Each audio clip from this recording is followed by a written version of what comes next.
Assalamualaikum warahmatullahi wabarakatuh. Alhamdulillah wa syukurillah wala hawla wala quwata illa billah.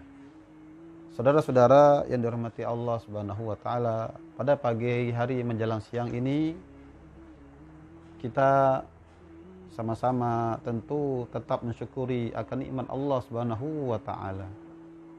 Walaupun virus corona semakin mewabah dengan semakin banyaknya pasien, bahkan orang yang meninggal dunia. Belum lagi dampak dari sisi sosial, dari sisi ekonomi. Semakin banyak orang di PHK, semakin banyak pengangguran. Ditambah lagi tingkat kriminalitas semakin tinggi. Rasa-rasanya musibah-musibah ini tidak henti-hentinya menimpa kita. Padahal sebelum ini saja sudah begitu banyak musibah menimpa negeri kita, bencana alam. Begitu banyak persoalan-persoalan sosial, persoalan ekonomi, korupsi, dan lain sebagainya. Nah, kenapa musibah-musibah ini terjadi? Dan rasa-rasa tidak henti-hentinya menimpa kita, termasuk di negeri kita. Jikalau kita kaji Al-Quran, maka kita akan menemukan jawabannya. Yang pertama kita bisa mengambil dalam surah Asy-Syura ayat 30. Allah SWT berfirman, "A'udzubillahi minasyaitonirrajim.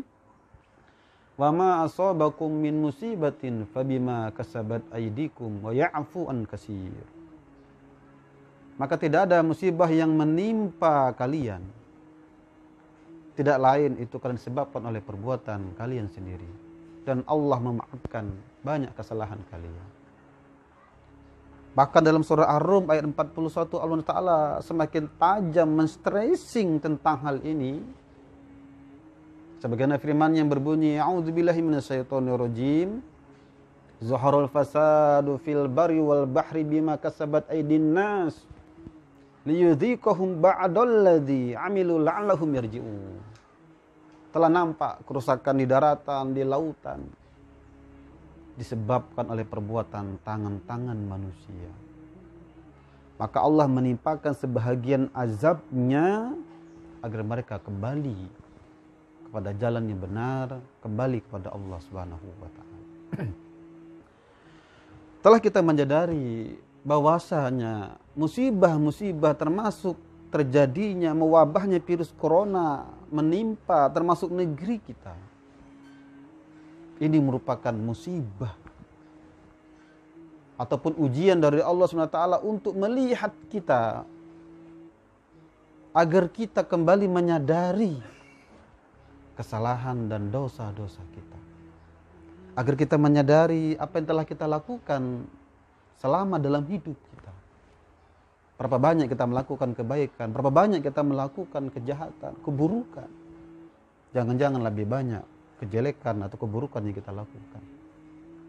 Maka salah satu hikmah dari terjadinya virus corona ini adalah agar kita kembali kepada Allah Subhanahu wa taala. Inilah saat terbaik untuk kita memperbanyak istighfar, untuk kita bertobat kepada Allah Subhanahu wa taala. Apatah lagi sebagaimana sabda Rasulullah SAW, "Kullu bani Adam khata'un wa khairul khata'in at-tawwabun." Sesungguhnya setiap Bani Adam, setiap anak manusia itu pernah melakukan yang namanya dosa, hilaf dan salah. Dan sebaik-baiknya orang yang melakukan kesalahan adalah mereka yang bertobat kepada Allah Subhanahu wa taala. Mari kita perbanyak istighfar. Mari kita lakukan taubat kepada Allah Subhanahu wa taala. Secara khusus istighfar ini adalah orang yang menyadari akan kesalahan dirinya. Dan dia berhenti dari melakukan hal itu.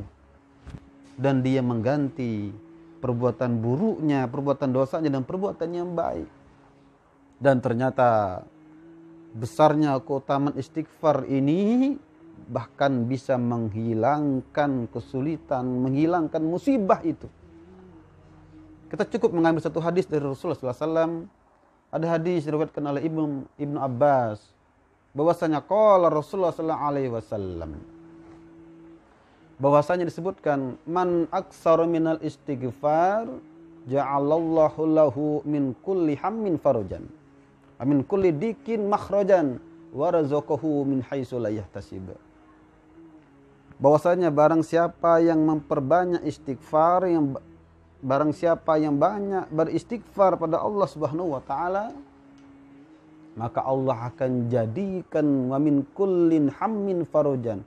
Allah akan menjadikan, menghilangkan kesusahannya, menghilangkan kegundahannya, memberikan kelapangan bagi dirinya. Bahkan wa min kulli dikin makhrajan, dan memberikan jalan keluar, memberikan petunjuk, mengeluarkan kesulitan-kesulitannya, memberikannya kemudahan atas segala masalahnya, termasuk menyelesaikan problematikanya. Wa min kulli dikin makhrajan. Jikalau kita buntu banyak masalah termasuk pada saat ini, maka orang-orang yang suka beristighfar, dia akan mendapati jalan keluarnya. Bahkan warazaqahu lahu min haitsu la yahtasib. Allah akan memberikan rezeki dari sesuatu yang tidak dia sangka-sangka sebelumnya. Saudara-saudara yang dihormati Allah SWT, inilah barangkali momentum terbaik bagi kita dengan adanya musibah corona ini. Hikmahnya adalah untuk kita memperbanyak istighfar, menyadari kesalahan-kesalahan dan dosa kita, agar kita kembali ingat pada Allah SWT. Kita perbaiki diri kita. Kita jauhi perbuatan maksiat, jauhi perbuatan dosa, dan kita berjanji tidak akan melakukan hal itu lagi. Bahkan kita berusaha mengganti perbuatan-perbuatan buruk yang telah kita lakukan itu, kita ganti dengan perbuatan yang baik. Semoga dengan itu Allah berkenan menghilangkan musibah ini, menjauhkan wabah virus corona ini, baik dari diri kita, dari keluarga kita, dari kampung kita, dari negeri kita, bahkan dari dunia ini. Semoga kita, Allah jadikan orang-orang yang suka beristighfar, dan kita suka ataupun kembali kita menjadi orang-orang yang bertobat kepada Allah Subhanahu wa taala. Amin. Amin ya Allah ya rabbal alamin. Wa'alaikum minkum. Semoga bermanfaat. Hadanakum ajma'in. Wassalamualaikum warahmatullahi wabarakatuh.